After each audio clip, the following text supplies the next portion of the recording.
Сәлеметсіздер ме, құрметті оқушылар? Бүгінгі сабағымыз 4-ші сыныптың математикасында 90-ші сабақ. Бір бағыттағы қалып қою қозғалысы деген тақырыпты жалғастыратын боламыз. Жаңадан каналға қосылып отырғандарыңыз міндетті түрде подписация батырмасын басып, тіркеліп алыңыздар. Ұнап жатса, лайк басып, комментарий қалдырыңыздар. Енді бұндағы бірінші есеп бізде. Егер қар өте көп мөлшерде жауса, жүру қиынға түседі. Жолаушылардың жылдамдығы күн райына байланысты әлде қайда төмен болады дейді. Бір елді мекеннен екі жолаушы бір бағытта шықты. Біріншісі 40 метр минут жылдамдықпен, екіншісі 10 минут ақырын жылдамырақ жүріп, 10 минуттан кейін біріншісінен 500 метр осып кетті дейді. Ол қандай жылдамдықпен қозғалды? Енді міне қарасаңыздар, бұл жерде есепті амалдар бойынша шығарды деп тұр, және сызбасы беріліп тұр екен. Яғни, міне қысқаша берілгені жазамыз. Сонда В жақындасу, ол 500 бөлу 10 тең болады, 50 метр минут болады. Сонда екінші адамның жылдамдығы 40-қа 50-ді қоссақ, 90 метр минутты береді. Сонымен есебіміздің жауабы 90 метр минут екен. Келесі есепті қарастырайық. Бұнда енді жаңағы есепті теңде оғырып шығарып көр дейді. Теңде оғыр 26-шы беттегендегі ережені қолдан дейді. Оны кітаптағы ережені қарайсыңдар. Бұл жерде екінші жолаушының жылдамдығы бізде белгісіз болғандықтан, оны x пен белгілейміз. Ал x алу 40, ол қалып қою жолы болады да. Өткенде мен сіздерге көрсеткен секілді 89-ші сабақтағы теңде оғырып шығарады екенбіз. Яғни арақашықтығымыз x көбейту 10, x алынған 40 көбейту 10 болады. Оны біз 500 метрге теңестіретін боламыз. Сонда x-ті тапсақ 90 метр минут. Яғни жаңағы бірінші есепте амалдап шығарсақ, мұнда теңде оғыру арқылы шығардық. Екеуінің жауабы да 90 метр минутқа тең болды. Бұл канал сіздерге ұнап жатса, сыныптастарыңа, достарыңа бөліссеңдер болады. Үшінші есепте де теңде оғырып шығар деп тұр. Бұнда бір елді мекеннен бір уақытта екі машина жолға шықты. Бірінші машинаның жылдамдығы 70 км/сағат, ал екінші машина жылдамырақ қозғалып 2 сағаттан кейін біріншісінен 40 метрге озып кетті дейді. Ол қандай жылдамдықпен қозғалды? Яғни міне сызбасы беріліп тұр екен. Енді жылдамырақ дейтін болса, яғни онда екінші машинаның жылдамдығы біріншіден көбірек болады екен.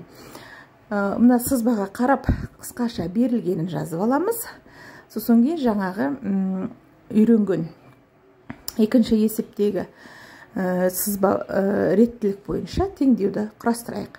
Яғни екіншінің жылдамдығынан бірінші жылдамдықты алып, оны сағатқа көбейтсек, ол бізде ара қашықтыққа тең екен. Міне x алу 70 көбейту 2 тең 40 деген теңдеу шығарамыз. Осыдан x-ті табатын болсақ, бізде 90 болды. Яғни екінші машинаның жылдамдығы 90 км/сағат екен. Келесі төртінші есепте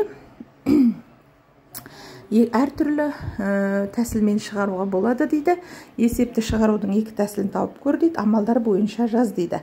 Бұнда Серік пен Арман бір уақытта ауылдан өзенге қарай моторлы шанамен шықты. 25 метр жылдамдықпен жүрген Серік 20 минуттан кейін өзенге жетті дейді. Егер Арман 200 метр минут жылдамдықпен жүрген болса, онда ол Серіктен қандай қашықтықта болады дейді. Яғни бұның сызбасы көрсетіліп тұр екен.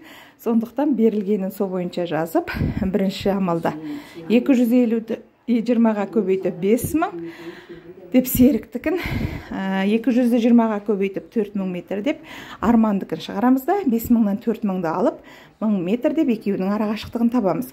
Ал екінші тәсілінде 250-ден 200-ді алып 50 метр минут, бұл қалып қою қозғалысы болса, 50-ді 20-ға көбейтіп 1000 метр екенін табамыз. Яғни 100 метр қашықтықта болған екен. Бесінші есепте бізде жұптық жұмыс дейді. Есепте және тексер деп тұр. Бұнда азайту, көбейту және қосу, бөлу амалдары бойынша есептер берілген екен. Бұл есепті де біз бағандап, қосып, алып, көбейтіп, бөлетін боламыз. Енді бұл менің каналымда 1-ші сыныптан 9-ші сыныпқа дейінгі барлық сыныптардың математика пәні бойынша сабақтар болады. Сондықтан сыныптастарыңменен, аға-әпкелеріңмен де бөліссеңдер болады. Енді міне жерді қарап тұрсаңыздар, қалай азайтылу, көбейтілу, бөлу бойынша 5-ші есеп шығарылып тұр екен. Бұлай жазып көбейтіп бөліп алғаннан кейін оны ұзынан дәптерлеріңе жазып алуларың қажет. Бұрыннан қосылып жүргендеріңізге бұл канал ұнап жатыр деп ойлаймын. Одан басқа БЖБ, ТЖБ-лардың да түсіндірме жұмыстары салынатын болады. Келесі 6-шы есепте өрнектер құрып, олардың мәнін тап дейді. Ада міне 900.100 санынан 694 пен 705 сандарының көбейтіндісін азайтып, оны 154.080 мен 428 сандарының бөлінісіне арттыр дейді. Әсінде 2603 пен 58 сандарының көбейтіндісіне 1 миллион мен 19.975 сандарының айырмасын 75 есе кемітіп қос дейді. Осыларға өрнек құрайық. Яғни міне ада 900.100 алу 694 көбейту 705 қосылған 154.080 бөлінген 428 деп арғарай амалдарды орындап жауабын шығарамыз. Әсінші есепте 2603-ті 58-ге көбейтіп, плюс деп жақшаның ішінде 1 миллионнан 19.975-ті азайтып алып, оны 75-ге бөліп, шыққан санын бірінші көбейтуге қосады екеміз. Үшіншісінде 39.096-ны 54-ге бөліп, оған 2306-ны қосып, оны 35-ге көбейтіп шығарамыз.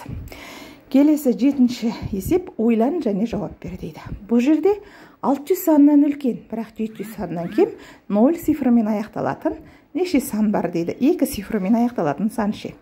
Олай болса біз міне 0 менен аяқталатын, бұл бізде 610, 620, 630, 640, 650, 660, 670, 680, 690 деген 9 сан бар болса, 2 мен аяқталатында 10 сан бар екен. Келесі 8-ші есеп. Бұл күнделікті өмірде деп аталады. Есепті шығарасыздар, график бойынша тағандай сұрақтар болады, соны құрастыр дейді. Графикте жаяу жүргінші мен шаңғышының қозғалысы көрсетіліп тұр.